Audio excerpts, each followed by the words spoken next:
India is growing. Where India has become somewhere an alternative. We say that in Mumbai it takes 14%. How India? Construction sector expanded by 8 India has all the How ingredients to be a top exporter. How India, the business podcast for those who want the how of India. Jasmine, I'm looking forward to diving into your fascinating journey. You're the co-convener of the Technology, Innovation and Startup National Industry Group. But I want to rewind to 1998. Your first startup, Employ India, became a top 10 job portal in India. What was that experience like, launching a tech company in India in the late 90s? Great to be here chatting with you, Steve. Oh, well, that is really going way long back. But so 1998, fresh out of MBA, internet is still new. We still use a modem to dial up to internet, and there is that sound which tells you, yes, you connected. So it's that time. And in our university, when I was doing my MBA program, we had just one, like it was a computer lab with lots of computers, but just one computer was connected to the internet. So to really book, to be able to surf the World Wide Web was like you're being transported into a new place.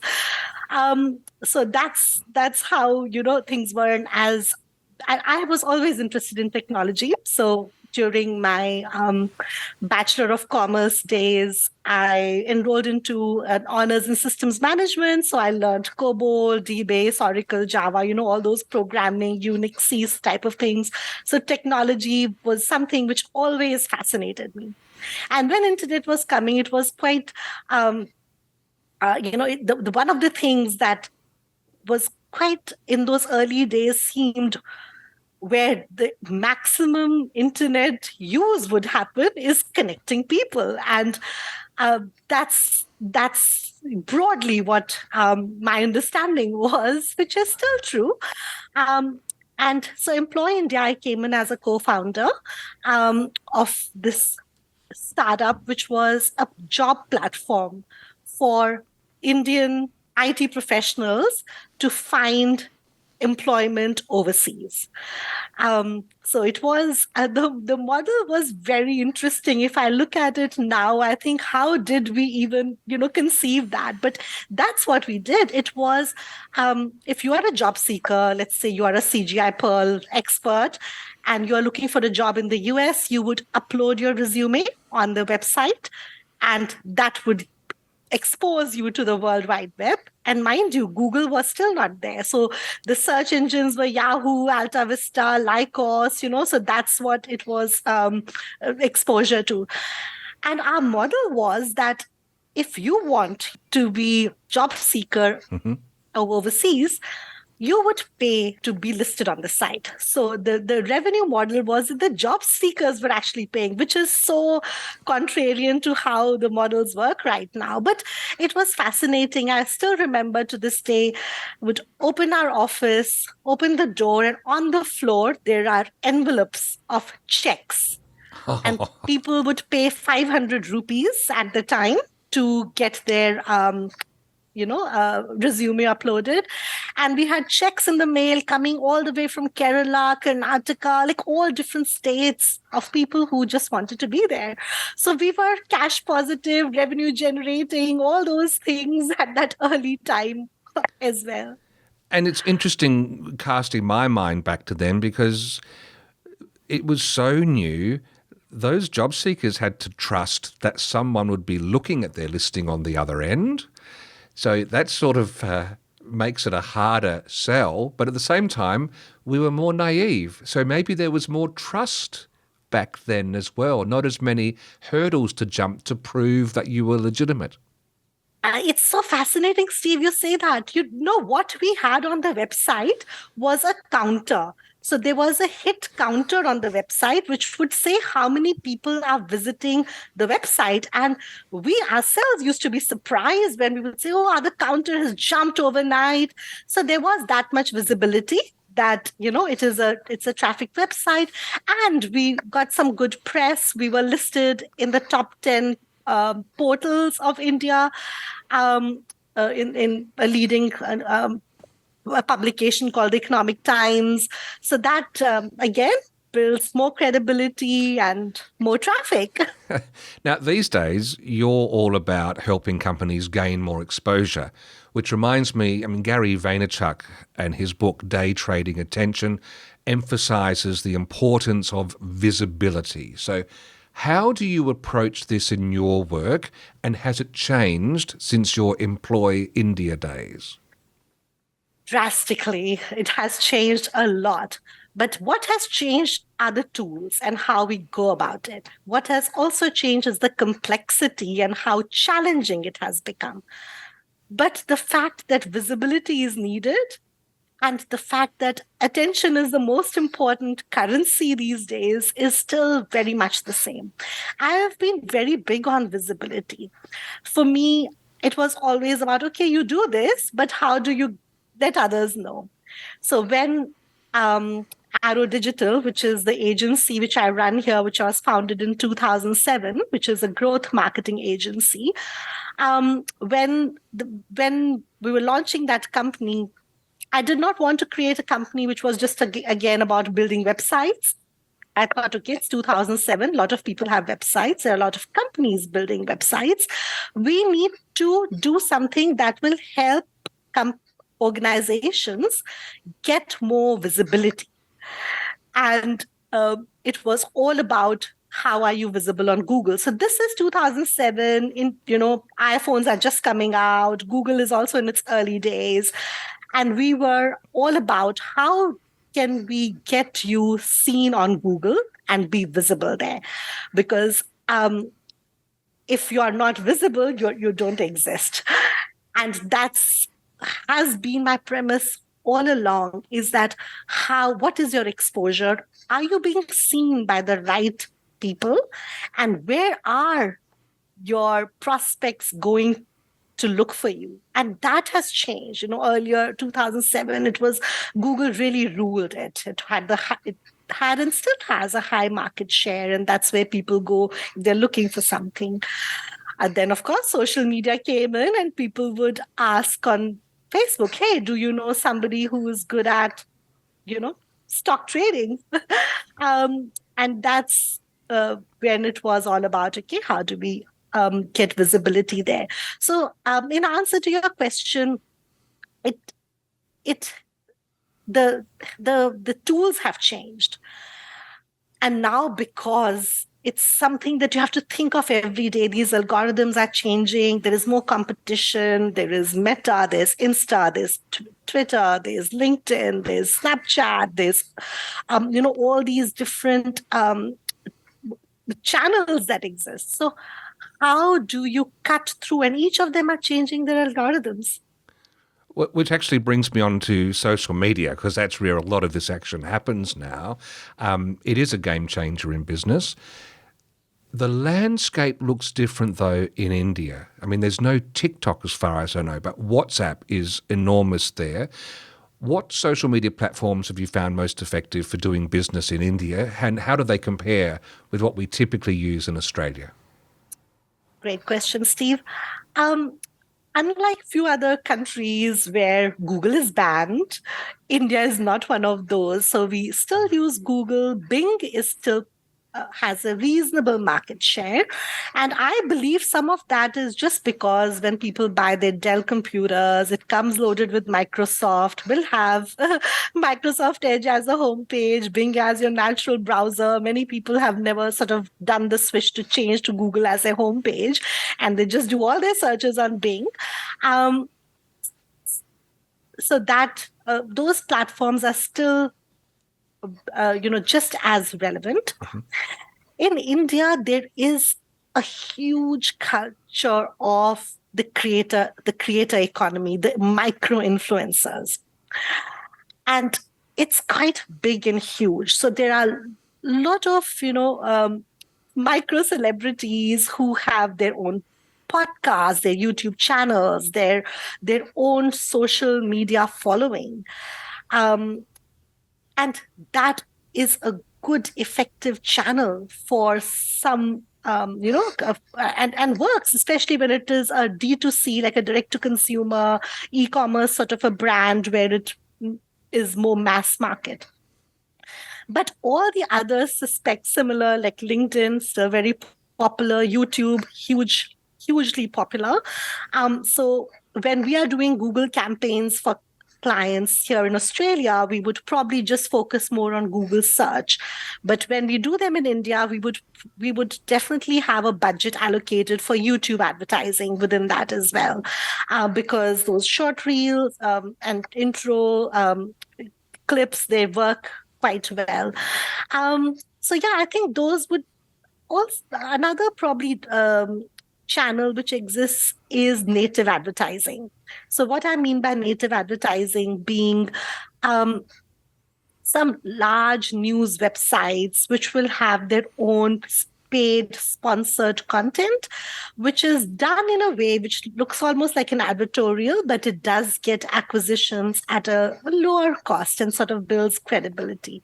But you're right with WhatsApp. I mean, it is amazing how critical a business channel it has become. Like I've seen people advertising in main media, like buying a 30-second TV spot and give their WhatsApp numbers. And it's like, that's the power of it. I just bought something from India at the moment, did some shopping. And Steve, I was amazed. The moment I did my shopping, I get a WhatsApp message of right there. I complete my checkout. A message pops in, says, okay, thank you for your order, this, and then there is a continuous chat. I'm talking to people there who are telling me, do you want some customization? I'm blown away with the just the interaction that happens on these social channels. Yeah. Let's turn our attention now to family businesses in India. They are a huge market segment, and India is actually known as a patriarchal society. How does this dynamic play out when you're doing business with these large family enterprises? Are there any tips also for navigating these relationships?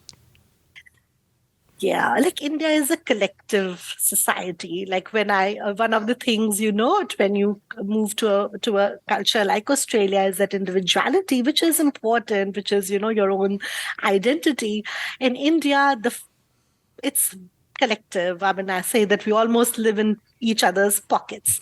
So even if it is a business run by mom and dad, and the kids are working in doing corporate jobs in India, they would still have a say and some role in the business.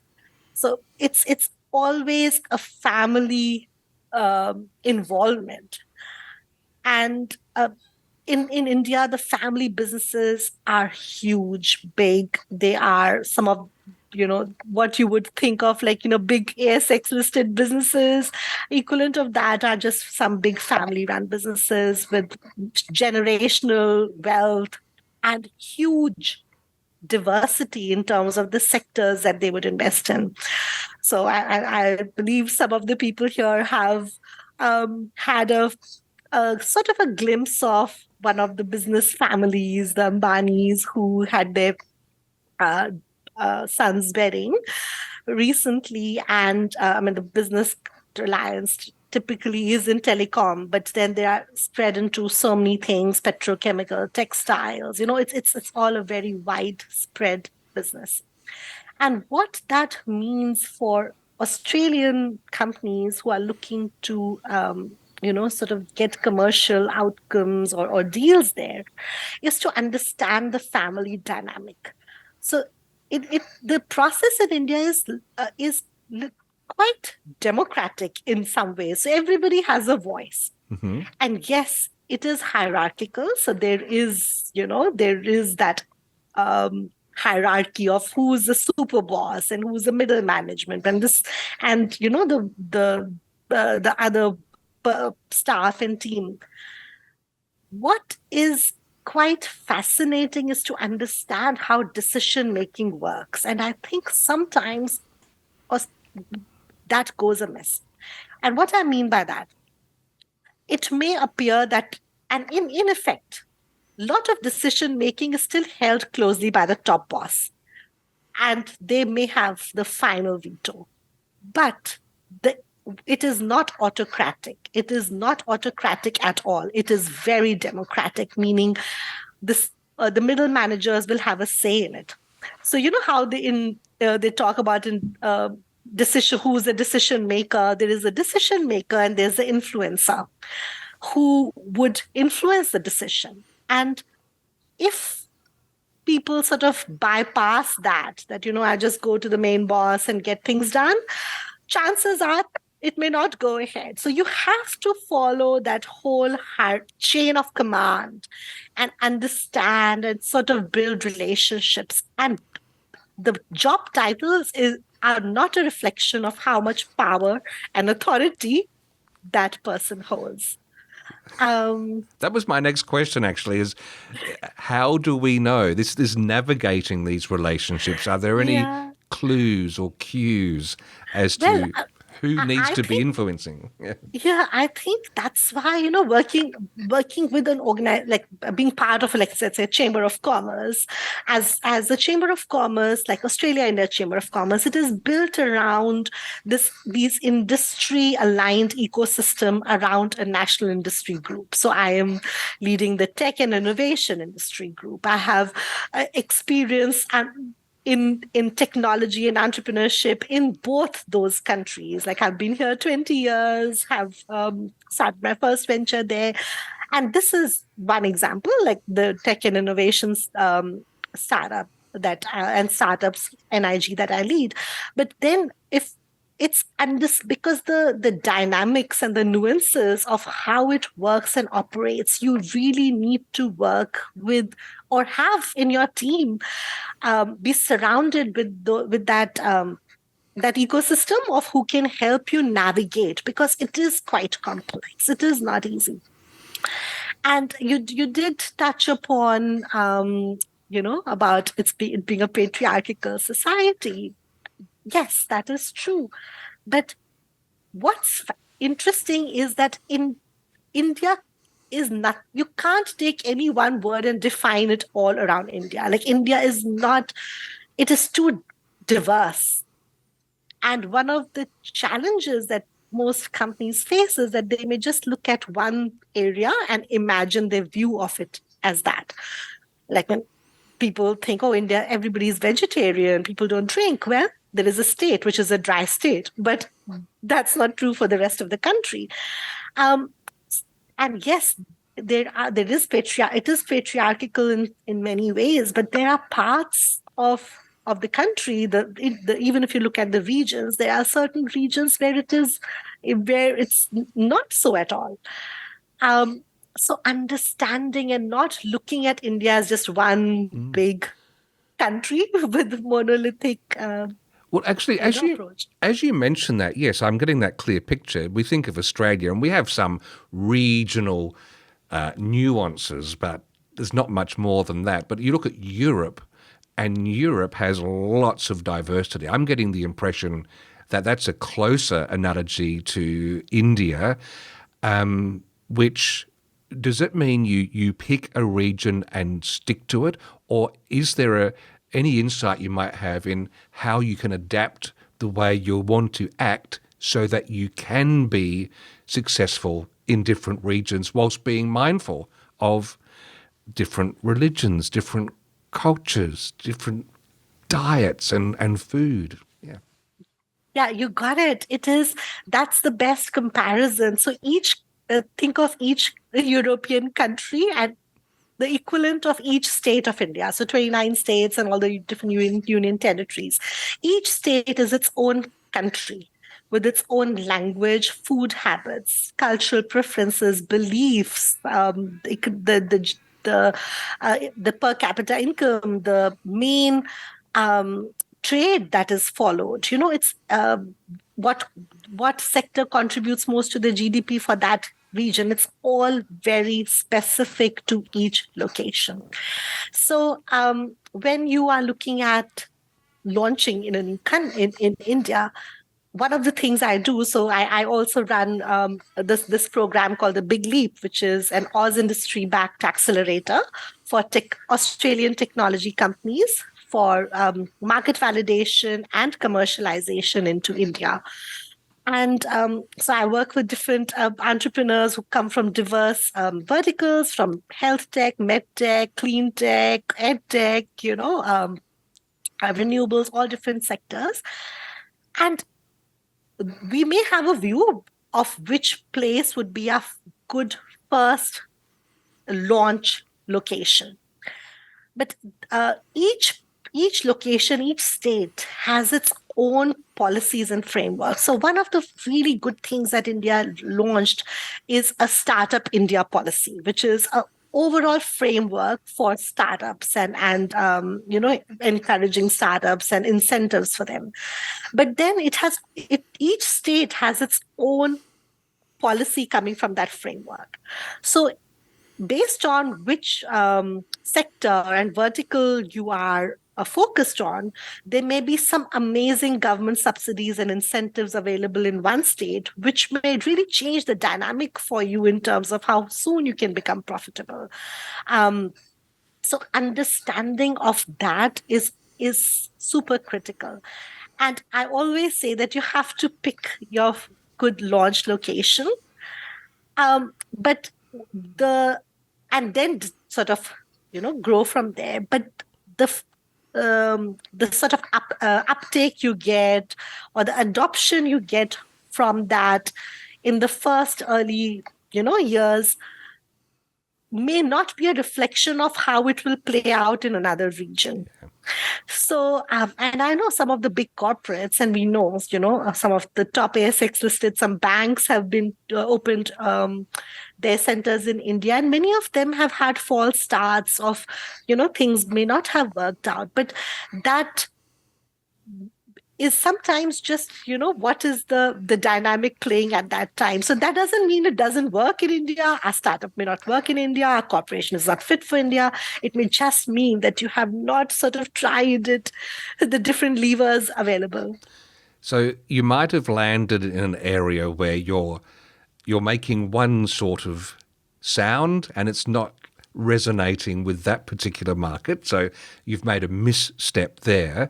But that aside, are there any common faux pas that companies can make when they're trying to enter the Indian market that could be avoided with just a little bit of wisdom and chatting with someone like you in the chamber and the industry group to get a little bit of a head start?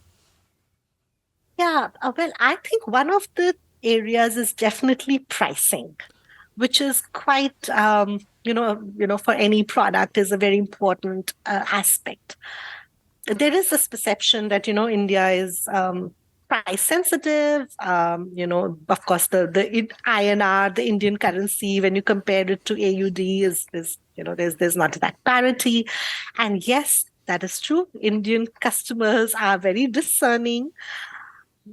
And I've seen sometimes people launch products with a different model. Maybe if there is, 3 tiers of their product, they will go with, India's price conscious. Let's go with the lowest quality, the product, which is the most basic entry level.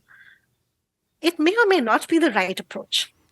And that's where I've seen sometimes people go wrong. India, to think of it, the luxury cars segment, Mercedes-Benz, it has, India is their third, the highest growth they've had is in India. It's their third largest market outside of Germany. And this is luxury car segment. So there is an appetite for high quality, very expensive products as well. But Indian buyer is discerning in the sense that it has to be that value price equation. And that has to be, communicated. I also find some models, things which could be avoided is that freemium models, where the startups say that, let's amass users, it's a freemium. And then when you get to certain products or aspects, you get more. I have found that model actually doesn't work very well in India. if people get used to getting something for free, it is very hard to break that barrier to start to charge for that. Um, and I think it's also so price definitely is one of the pricing strategy, and how they have modeled it around is definitely one of the areas. I also think other things would be just the communication, how well you're articulating who it is for, and really attuning it to the local market. Um, and sometimes that adaptation is not done very well. You know, it is not localized. Like people, yes, it is a global product. That's all good, but how well is it attuned to the market demands of the country, and understanding the culture? Like really, that's what I would say is another big one. And I want to go even deeper there because festivals play an important part in the cultural fabric of India. I mean, Diwali is one that many of us know about. How important is it to have a marketing strategy around that festival or any other cultural events that take place in India? Yeah, look, India is a land of celebrations. We have I think compared to any other country in the world, if we were to have a holiday for every festival, for every community, we would probably be shut throughout the year. Um, but there are some really big major festivals that happen. And to align your marketing calendar in alignment with that is so critical. And again, I've seen wrong, things rolled out just because the timing was not right. So at this, there are times when, just so Diwali is the equivalent of Christmas and more. It is like, it's a huge festival, and there are lead up festivals before that festival. So there is a festival we call Dhanteras, which is where we worship the Lord, the goddess of wealth.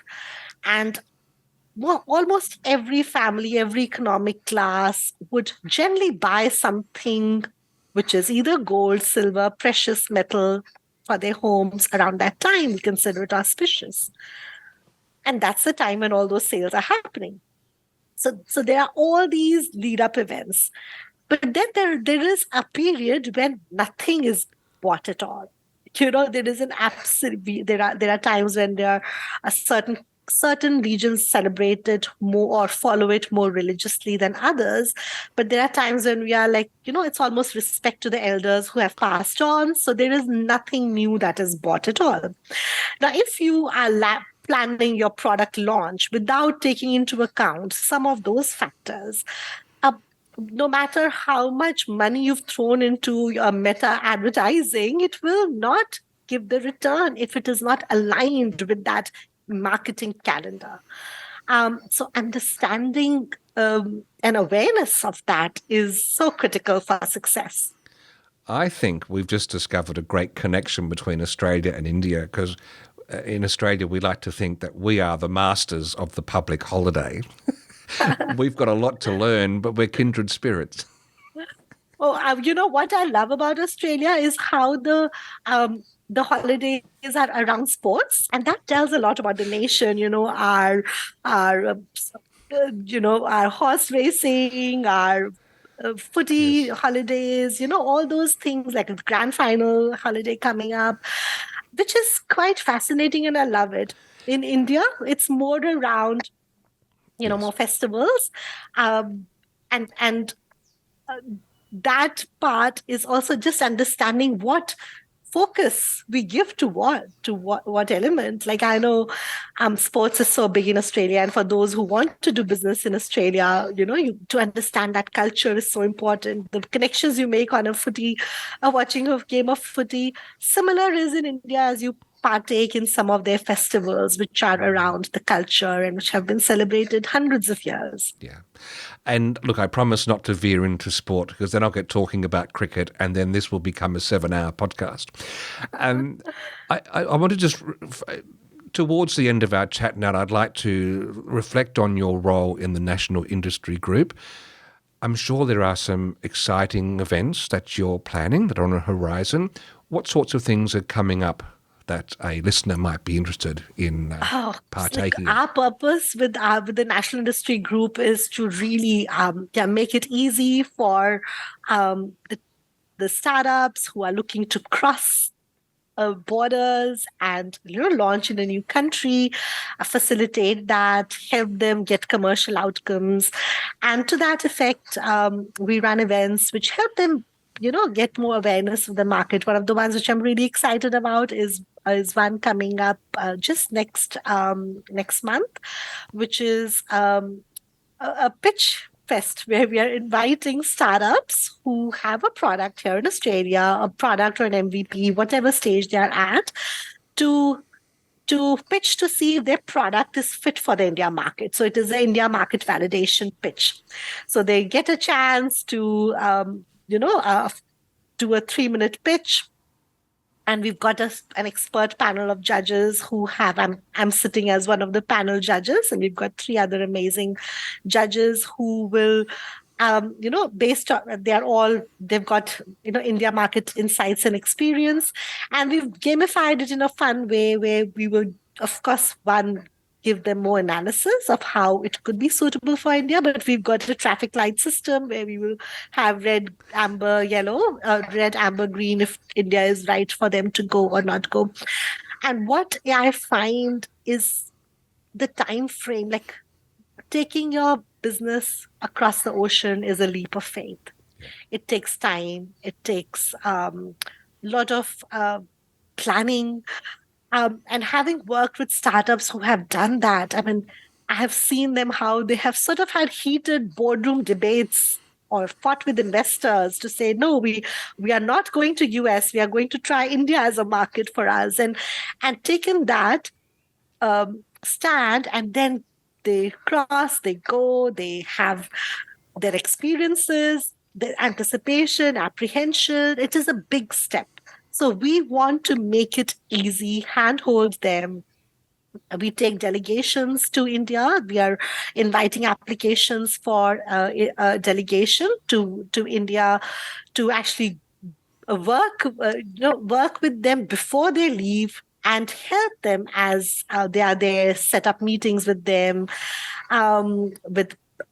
being part of a chamber of commerce, you get access to at all ministerial levels, federal, state, other chambers of commerce, other players in the ecosystem, and, from policy, advocacy, all of those aspects. So it is just making that process more easy. These are the 2 exciting events. That's 10th of October. We have the pitch event, and we will always invite applications for companies who are looking to cross border. And anybody interested in going on an international delegation to India. And I think after our short conversation, there's enough nuance out there to know that it would almost be foolhardy to try and head into the Indian market without that camaraderie and support of something like the National Industry Group that you're part of. If someone wants to get in touch, what are some of the best ways to find out more? I would say come to check out my website, jasminebatra.com, for things that I am involved in. And there's links to all the events and all the things that are happening. And of course, check out the Australia-India Chamber of Commerce website, aicc.com.au. Have a look at the different industry groups based on your vertical, whether it's defense, space, all the different industry verticals that are there, what is applicable to you. Have a look at that, and just come be part of, join our events. And if this is something you need support in, come and join us and be part of the Chamber of Commerce. Jasmine, thank you so much for being on the podcast, and we'll put all those links in the show notes. Thank you, Steve. It was a great conversation. I enjoyed, and I hope I've got you excited enough to come with me on a delegation to India. We could time it with an IPL match so we can make the most of commerce and cricket. You know how to bait a hook. Thank you.